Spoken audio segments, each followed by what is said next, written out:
Hello friends, I am back. मैं फिर से वापस आई हूँ कहानी सूना आंचल पार्ट 2 लेकर। तो चलिए सुनते हैं कहानी सूना आंचल भाग 2। इस बार निर्मला जी ने गुस्से में कहा, देखिए इस तरह बार बार आप यहाँ मिलने मत आया कीजिए, ये हमारे वृद्धाश्रम के नियमों। आकाश ने बीच में ही हाथ ऊपर करके कहा, हाँ जानता हूँ, लेकिन ये आखिरी बार है।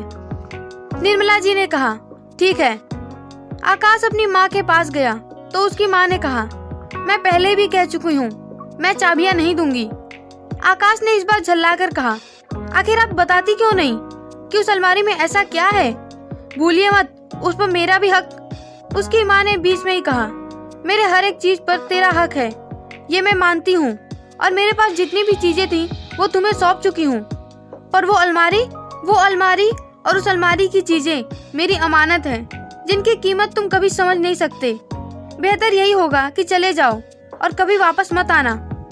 आकाश ने गुस्से में कहा, रीमा कहती है कि आप पागल हैं।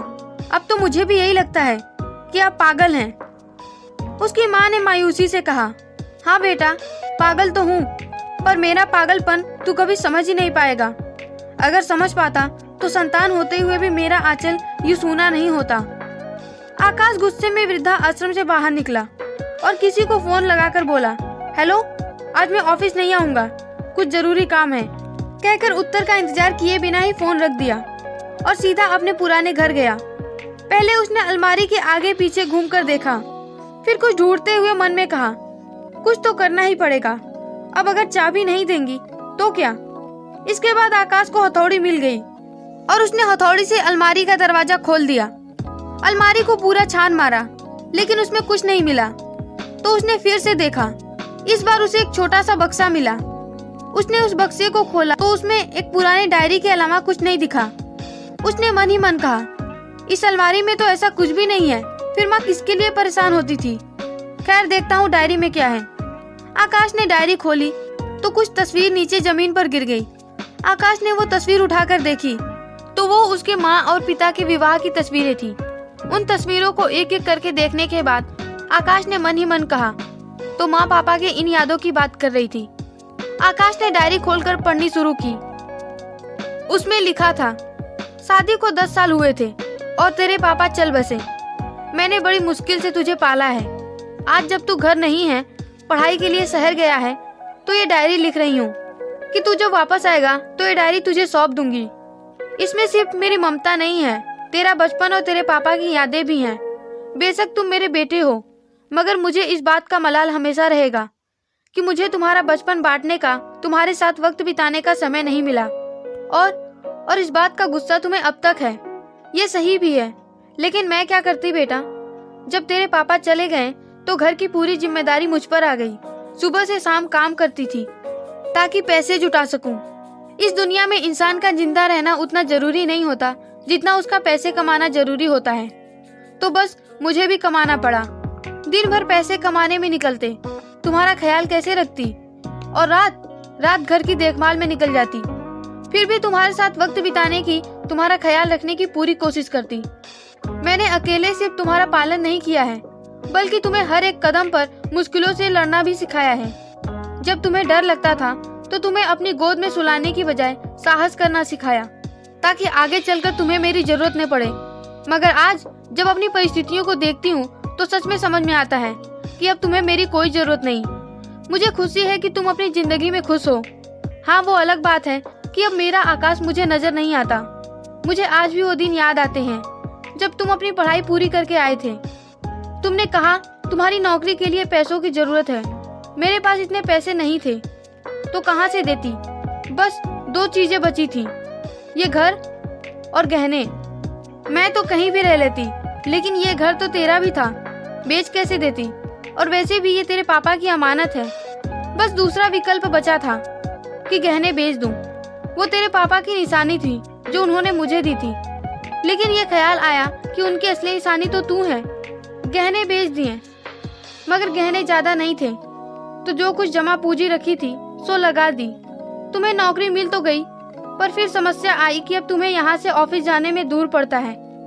तुम चले गए और विवाह भी कर लिया, मगर अपनी माँ को बुलाना भी मुनासिब ना समझा। मगर ये दर्द भी मैंने अपने दिल में ही रख लिया, किसी से कहा नहीं। मुझे लगा कि अब जब मेरा बेटा पढ़ाई पूरी करके आ रहा है और उसकी नौकरी लग गई है तो शायद मेरा ये सूना आंचल भर जाए, लेकिन नहीं, इस माँ का आंचल तब भी सूना ही रह गया। आगे के पन्ने खाली थे। आकाश ने मन में कहा, अगर माँ यहाँ पर होती तो शायद ये पन्ने भी भर दिए होते। आकाश की आंखें भर चुकी थी। वो उस डायरी को पकड़कर वही जमीन पर बैठा और रोने लगा। उसे रोते रोते कब आंख लग गई पता ही नहीं चला। जब उसकी आंख खुली तो उसने घड़ी देखा, 3 बज चुके थे। उसने झटपट आंसू पोंछा, डायरी और तस्वीरों को समेटकर अलमारी में रखा। फिर अलमारी को कोशिश करके बंद किया और निकल पड़ा।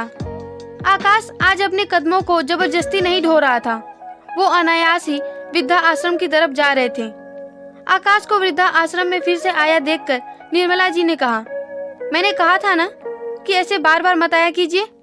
इस बार आकाश ने कहा, ये आखिरी बार। निर्मला जी ने बीच में ही कहा, पिछली बार भी आपने यही कहा था। आकाश ने पूरे विश्वास के साथ कहा, लेकिन ये आखिरी बार ही है, क्योंकि आज मैं अपनी माँ को लेने आया हूँ। आकाश इतना कहकर चला गया और निर्मला जी वहीं अवाक होकर आकाश को देखती रहीं। अंदर जाकर आकाश ने फोन लगाया और कहा, हेलो मिस्टर गुप्ता, मैं माफी चाहता हूँ, लेकिन अब मैं ये घर नहीं बेच रहा। गुप्ता ने हैरान होकर कहा, ये क्या कह रहे हैं आप, होश में तो हैं?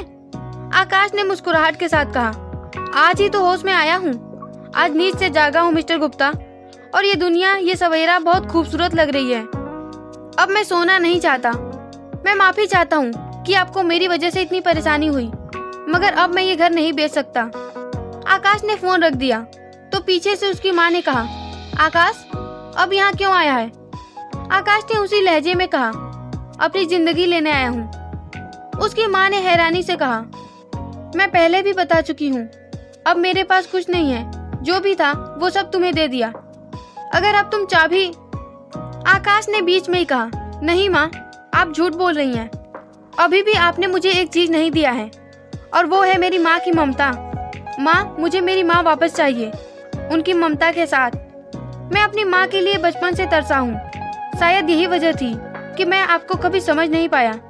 मुझे हमेशा से यही लगा कि पापा तो मुझे छोड़कर चले गए, पर आपने भी मुझे खुद से दूर कर दिया, मेरे साथ वक्त नहीं बिताया। पर मैंने कभी ये जानने की कोशिश नहीं की कि ऐसा करने के लिए आपको कितनी हिम्मत जुटानी पड़ी होगी। मुझे लगा कि मुझे अपनी माँ का आंचल नहीं मिला, पर आपका आंचल भी तो सूना रह गया। जब मैं छोटा था तो आप काम में बिजी रहती। इसके बाद मैं ही पढ़ने के लिए दूर चला गया, और फिर जब पढ़ाई के बाद घर लौटा तो फिर से दूर चला गया। माँ, मैंने आपको बहुत दुख दिया है, पता नहीं आप मुझे माफ भी करेंगी कि नहीं। माँ ने बीच में ही कान पकड़कर कहा, ओए कैसी बात कर रहा है तू? माँ भला अपने बच्चे को माफ नहीं करेगी तो कौन करेगा? उन्होंने आकाश के आंसू पोंछे और उसे गले लगा लिया। इसके बाद आकाश ने कहा, माँ घर चले? आकाश की माँ ने खुशी से उसकी तरफ देखा तो आकाश ने कहा, हाँ माँ, मैं आपको वापस घर ले जाने आया हूँ, क्योंकि आपके बिना वो घर, मेरी दुनिया और मेरी जिंदगी सब अधूरी रहेगी। घर चलिए माँ। आकाश अपनी माँ को घर लेकर जा रहा था, तभी निर्मला जी ने ये देखकर कहा, यहाँ सिर्फ बुजुर्गों को आते देखा है, पहली बार किसी को जाते हुए देख रही हूँ।